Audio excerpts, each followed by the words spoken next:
नमस्कार दोस्तों, मैं हूं अनीता और आप सबका एक बार फिर से स्वागत करती हूं। आज की वीडियो में माता लक्ष्मी और भगवान विष्णु की कथा से हम जानेंगे कि तुलसी के पास दिया लगाने से कौन सा पुण्य है वो प्राप्त होता है। एक बार माता लक्ष्मी भगवान विष्णु से पूछती हैं, हे स्वामी, तुलसी के पास दिया लगाने से का क्या महत्व है? रोज शाम को तुलसी के पास दिया क्यों लगाया जाता है? इससे मनुष्य को कौन सा फल प्राप्त होता है?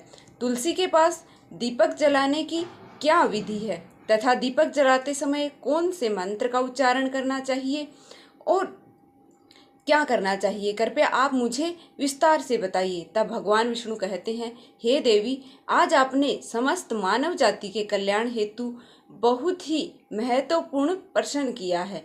आपके इस प्रश्न का उत्तर देने से पूर्व मैं आपको एक प्राचीन कथा सुनाता हूँ, जिससे आपको सभी प्रश्नों के उत्तर हैं वो मिल जाएंगे। इसलिए आप इस कथा को ध्यान पूर्वक सुनिएगा। इस कथा को ध्यान से पूरा सुनने मात्र से ही मनुष्य को 100 वर्षों तक तुलसी के पास दीपक जलाने का पुण्य प्राप्त होता है। फिर माता लक्ष्मी कहती है, हे स्वामी, मैं इस कथा को सुनने के लिए बहुत ही उत्सुक हूँ। कृपया आप इस कथा को सुनाना प्रारंभ कर दीजिएगा। तब भगवान विष्णु माता को यह कथा सुनाने लगते हैं। हे देवी, पूर्व काल की बात है। दक्षिण दिशा में तुंगभद्रा नाम की एक बहुत बड़ी नदी थी। इस नदी के किनारे पर हरपुर नाम का एक अत्यंत सुंदर नगर बसा हुआ था। उसी नगर में काशी नाम के एक ब्राह्मण निवास करते थे। वे अत्यंत ही गुणवान और चरित्रवान थे, धर्म कार्य करने वाले तथा वेद मंत्रों के मार्ग पर चलने वाले थे। उन्होंने समस्त शास्त्र का अध्ययन किया हुआ था। उस ब्राह्मण की एक पत्नी थी, जिसे लोग दुराचार कहकर पुकारते थे, क्योंकि उसके कर्म ही उसके नाम के अनुसार थे। वह सदैव अपने पति को अपमानित किया करती थी। वह अपने पति के लिए कटु वचन कहा करती थी, पति को भयंकर दुख देती, पति के लिए कभी भोजन नहीं बनाती, अपने पति के साथ कभी शयन नहीं किया करती थी, कभी उसके साथ प्रेम से व्यवहार नहीं किया करती थी। पति के मित्र परिवार लोग घर पर आते तो वह स्त्री उनका अपमान करके उन्हें भगा देती थी और स्वयं काम भाव से उन्मत्त होकर निरंतर व्यभिचारी स्त्रियों के साथ घूमा करती थी। उसका मन पति को छोड़कर प्राय पुरुषों में लगा रहता था। उसके कभी भी अपने पति से प्रेम से बात नहीं की, किंतु प्राय पुरुषों के संग बैठकर बातें करती थी। प्राय पुरुषों को मोहित करने के लिए वह सज धज कर गाँव में घूमने जाया करती थी। कभी वह वन में किसी वृक्ष के नीचे खड़ी रहकर सुंदर पुरुषों की राह देखने लगती और किसी दुष्ट पुरुष को मोहित करके उसे अपने संग भोग विलास के लिए ले जाया करती थी।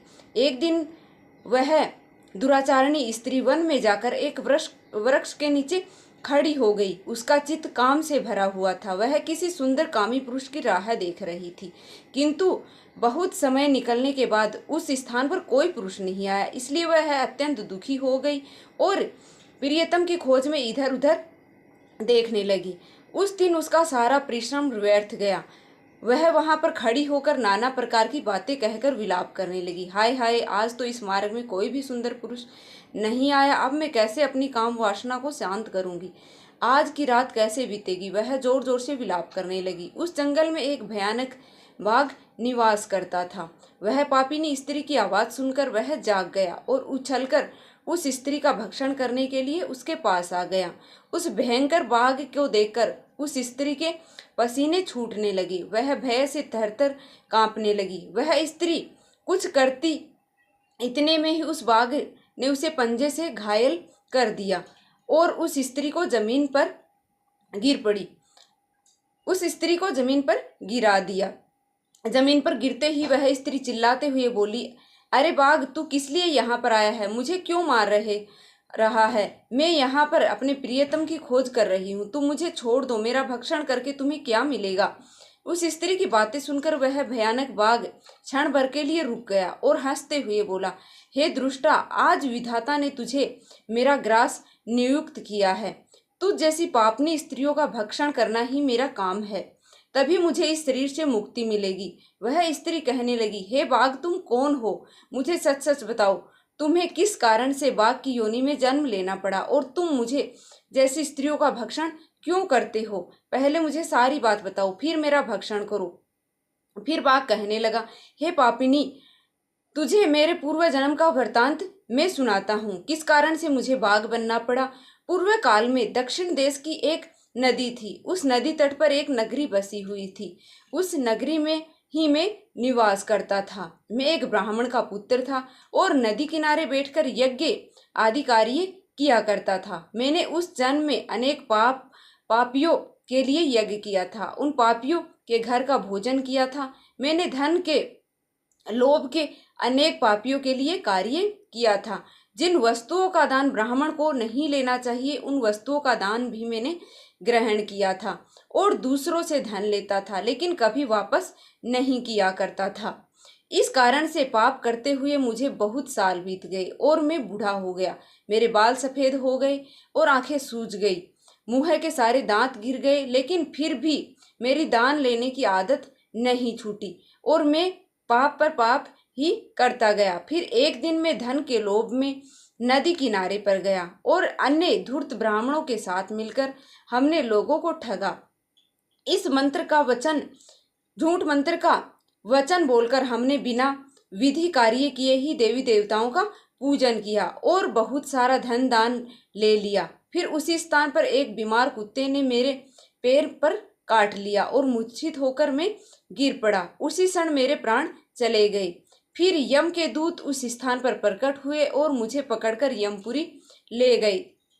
वहां पर यमराज ने चित्रगुप्त से मेरे कर्मों का लेखा जोखा निकालने के लिए कहा। फिर चित्रगुप्त कहने लगे, हे धर्मराज, इस ब्राह्मण ने घोर पाप किए हैं। इसने दूसरों से झूठ कहकर धन लूटा है, विधि विधान से पूजा न करके झूठ मंत्रों का बोलकर भगवान का अपमान किया है, इसलिए यह पापी ब्राह्मण है। केवल नरक जाने योग्य ही यह है, इसलिए यह पापी ब्राह्मण केवल नरक जाने योग्य है। फिर यमराज ने अपने दूतों को आदेश देकर मुझे नरक की अग्नि में डाल दिया। अनेकों वर्षों तक नरक की सजा भोगने के बाद मुझे बाघ का शरीर प्राप्त हुआ और मैं इस दुर्गम वन में निवास करने लगा। मैं अपने पूर्व जन्म के पापों को याद करके कभी महात्मा, साधु पुरुष, सती स्त्रियों का भक्षण नहीं करता हूँ। मुझे केवल पापी, दुराचारी तथा कुलूटा स्त्रियों का ही भक्षण करता हूँ ताकि मुझे पाप से मुक्ति मिल जाए। इस प्रकार से उस बाघ ने अपने पूर्व जन्म का वृतांत सुना दिया और उस स्त्री से कहने लगा, हे पापिनी, तेरे आचरण से तू कलूटा दिखाई पड़ती है। अपने पति को छोड़कर तू इस वन में अन्य पुरुषों के साथ भोग विलास करने के लिए आई है, इसलिए आज तू मेरा ग्रास अवश्य बनेगी। इतना कहकर उस बाघ ने अपने तीक्ष्ण नाखून से उस पापिनी स्त्री पर टुकड़े टुकड़े करके उसे खा लिया। फिर उस स्थान पर यम के दूत प्रकट हुए और उस पापिनी स्त्री को उठाकर यमपुरी ले गए। वहां पर उसे यमराज के सामने खड़ा किया गया। फिर चित्रगुप्त ने उस स्त्री को लेखा जोखा निकालते हुए यमराज से कहने लगे, हे धर्मराज, यह स्त्री अत्यंत पापिनी है और घोर पाप किए हैं। इसने व्यभिचार किया है। इसने अपने पति की कभी सेवा नहीं की। अपने पति को भूलकर पराये पुरुषों संग भोग विलास करती थी। इसको पापों को सुनकर यमराज ने उस स्त्री को अग्नि भरे हुए कुंडों में डालने का आदेश दे दिया। अनेकों वर्षों तक उसे उसी कुंड में पकाया गया, फिर उसे निकालकर दूसरे कुंडों में डाल दिया गया। इस प्रकार से अनेकों वर्षों तक अलग अलग नरकों में डाला गया और नरकों में डालने के बाद वह पापिनी स्त्री पुनः पृथ्वी लोक पर आकर चांडाल के रूप में उत्पन्न हुई। चांडाल के घर में जन्म लेकर वह किसी से अनेक पाप करने लगी, व्यभिचार करने लगी, अनेक पापी पुरुषों के संग विहार करने लगी। कुछ समय बाद पूर्व जन्म के पापों के कारण उसे कोढ़ रोग हो गया और वह भयानक पीड़ा सहन करने लगी। उसका अंग अंग जलने लगा, उसके नेत्रों में पीड़ा होने लगी। इसी दुख को सहन करती हुई वह दिन बिताने लगी। फिर एक दिन वह तीर्थ स्नान करने के उद्देश्य से अनंतपुरा में चली गई। वहां पर एक आश्रम के बाहर निवास करने लगी। वहां उस आश्रम में एक तुलसी का पौधा था। अन्य स्त्रियों को वहां पर तुलसी के पास दीपक जलाते हुए देखकर उस पापी स्त्री ने भी वही किया। उसने तुलसी के पौधे के पास दीपक जला दिया। फिर उसी रात हृदयघात से उसकी मृत्यु हो गई और यमराज के दूतों ने उसे ले जाने के लिए वहां पर प्रकट हो गए। जैसे ही यम के दूत उस पापी स्त्री को पास से बांधकर ले जाने लगे, तभी भगवान विष्णु के 2 पार्षद उस स्थान पर प्रकट हुए और उन्होंने दोनों को रोक लिया और कहने लगे, हे दूतों, इस स्त्री को तुम छोड़ दो, यह नरक जाने के योग्य नहीं है। तुम किसके आदेश से ऐसा अधर्म कर रहे हो? फिर यम के दूत कहने लगे, हे पार्षदों, हम धर्मराज के आदेश से इस पापी स्त्री को उठाकर ले जा रहे हैं, किंतु आप हमें किस कारण से हमें रोक रहे हैं? यह स्त्री अत्यंत पापी है, इसे नरक में ले जाने की आज्ञा मिली है। किंतु पार्षद कहने लगे, हे दूतों, यह स्त्री तो विष्णु भक्त है, यह नरक जाने योग्य नहीं है। इसने शाम को तुलसी के पास दीपक जलाया है, इसी कारण से इसके समस्त पाप नष्ट हो गए हैं, इसलिए अब यह नरक जाने योग्य नहीं है, यह स्वर्ग जाने की अधिकारी बन चुकी है। पार्षदों की बात सुनकर यमदूतों ने उस स्त्री को उस स्थान पर छोड़ दिया और यमलोक लौट आए। वहां उन्होंने यमराज को सारा वृतांत कह सुनाया। फिर भगवान विष्णु के पार्षद उस स्त्री को दिव्य विमान में बिठाकर स्वर्ग लोक के लिए ले आए।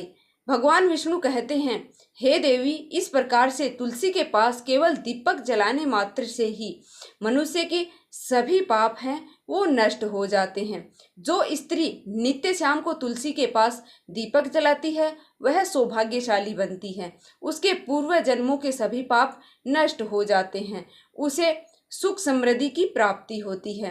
रोज तुलसी के पास दीपक जलाते समय इस मंत्र का उच्चारण करना चाहिए, जो कि है ओम तुलसी दे च विपिने विष्णु प्रिय च धीमहि तमो वृंदा प्रचोदयात्, जिसका अर्थ है, विष्णु प्रिय तुलसी, मैं आपको नमन करती हूँ, आप मुझे उच्च बुद्धि दे। हे वृंदा, आप मेरा मन को रोशन करो। भगवान विष्णु कहते हैं, हे देवी, हजारों अमृत के घड़ों से नहलाने पर भी श्री हरि विष्णु को उतनी तृप्ति नहीं होती जितनी कि मनुष्य द्वारा तुलसी का एक पत्ता चढ़ाने से प्राप्त होती है। 10,000 गोदान से मानव को जो फल प्राप्त करता है वही फल तुलसी पत्र के दान से पा लेता है। जो मृत्यु के समय अपने मुख में तुलसी का पत्र का जल पा जाता है वह संपूर्ण पापों से मुक्त होकर भगवान श्री हरि विष्णु के धाम जाता है। हिंदू धर्म में तुलसी के पौधे का महत्व सबसे अधिक होता है। इसकी सबसे अधिक पूजा भगवान विष्णु ने की थी। भगवान विष्णु कहते हैं, जिस प्रकार से देवी लक्ष्मी से बैकुंठ का ऐश्वर्य प्राप्त है, उसी प्रकार से बैकुंठ में तुलसी के कारण ही पवित्रता प्राप्त है। पृथ्वी लोक पर जिस स्थान पर भी तुलसी का पौधा होगा उस स्थान पर कभी बुराई का वास नहीं होगा। ऐसा स्थान सबसे अधिक पवित्र माना जाता है। इसी कारण से हमें हमारे घर में तुलसी का पौधा अवश्य लगाना चाहिए। इस कारण से भगवान विष्णु ने तुलसी के पास दिया जलाने का महत्व बताया।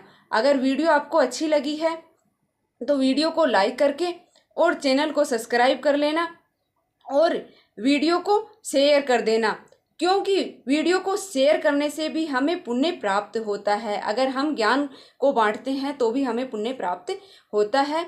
तो आप वीडियो को भी अपने फैमिली फ्रेंड के साथ अवश्य शेयर करना और हमारे चैनल को सब्सक्राइब अवश्य कर लेना, ताकि आगे भी आने वाली वीडियो के नोटिफिकेशन आपको सबसे पहले मिले। तो मिलते हैं फिर से एक और ऐसी ही वीडियो के साथ। तब तक के लिए धन्यवाद। जय माता लक्ष्मी, जय भगवान विष्णु। माता लक्ष्मी और भगवान विष्णु की कृपा, माता तुलसी की कृपा आप पर सदैव बनी रहे। धन्यवाद।